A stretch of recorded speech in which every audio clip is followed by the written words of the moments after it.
Ce sont là les premières images de l'ancien président de la République démocratique du Congo, Joseph Kabila, dans son domaine des Hongo, à la lisière du territoire de Kabaré, ce mercredi 25 juin 2025, depuis l'annonce de sa présence à Bukavu, au Sud Kivu, en début de semaine.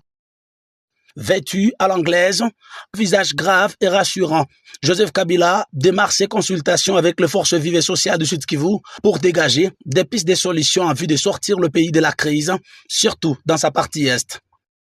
Autorité traditionnelle, représentant de la jeunesse dans toute sa diversité, mouvement citoyen, le Barza intercommunautaire et la Fédération d'entreprises du Congo, FEC, section Sud Kivu, ont été reçus par le Raïs.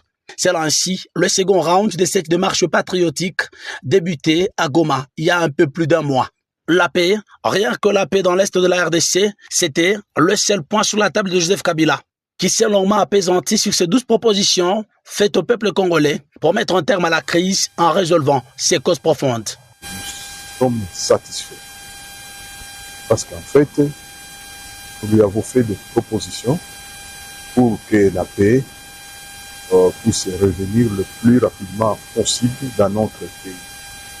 Nous avons aussi félicité du fait qu'à tant Congolais, expérimenté pendant plusieurs années parce que de mieux placé pour connaître ce pays, s'est engagé pour la recherche justement de cette paix. Une initiative saluée par tous ces interlocuteurs qui pensent qu'il est enfin temps que les personnalités politiques congolaises se mettent autour d'une table pour résorber cette crise par des solutions authentiquement congolaises. Il a dit qu'il est prêt pour le dialogue et il voulait que les autorités qui gèrent le pays actuellement comprennent qu'il faut qu'on dialogue, et c'est là qu'il a soutenu d'ailleurs le chemin de la SECO et de l'ECC.